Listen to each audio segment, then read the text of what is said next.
Hello everybody, thanks for joining my channel. Today we're going to talk about how to import the CSV data to SQL table.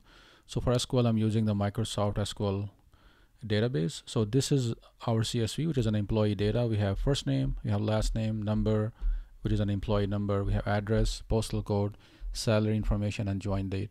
As you can see, the salary information is not in a proper format. You can see there's a dollar sign and a comma, and it's not in a proper currency format. So we'll try to import this data into SQL. For the SQL, we have this table that we created. We have the employee, we have employee ID, which is the identity column. We have first name, last name, number, address, postal code, salary, and join date. You can see salary information is our currency. So we'll try to import this data into this table. So let's first drop and create just to make sure we have the fresh data. So we're gonna do this from the import wizard. So I'm gonna go to my database. I'm gonna go to tasks and import data option here. This will open up our SQL import wizard. So now in the next screen, we're going to select the flat file source because this is our CSV data. So I'm gonna choose the location where it is. We have the file. So we're going to normally it you see is a text file, but we have a CSV, so you have to choose a CSV option here. This is our file. So before we go any further, let's see at this step what data it brought up. So let's go to the columns. So you can see here we have the first name, last name, number, and you can look at this one. The salary information we have is split into two columns. So why is that? So let's go back to general, and you see there is option called text qualifier. What this text qualifier does is what is the text qualifier for each column. If you go to our CSV, open it. I'm trying to open it with Notepad++. It's easier to visualize. See here we have the double quotes is our text qualifier. So we have to mention that what is our qualifier here. So go back to the import wizard, and I'm going to mention the double. So you see here we have CRLF. So CR is our carriage return and line feed.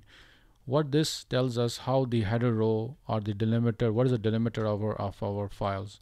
So you see, if you in Notepad, if you open this, if you click on this option, this will show all the characters which are in the, if you have a tab, it will show a tab. If you have a carriage return, so you see we have a carriage return line feed.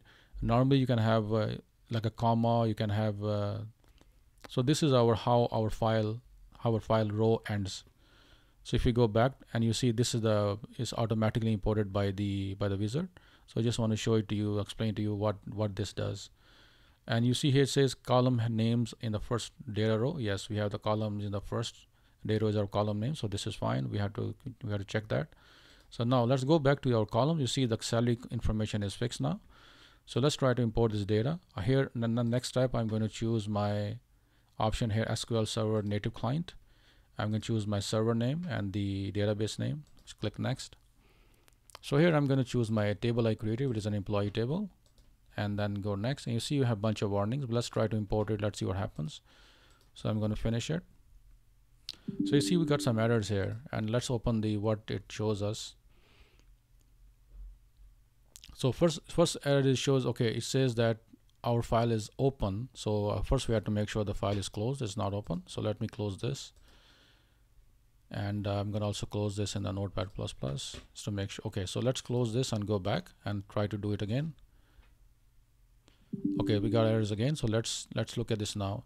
You see here in the second we have the conversion failed when converting column salary.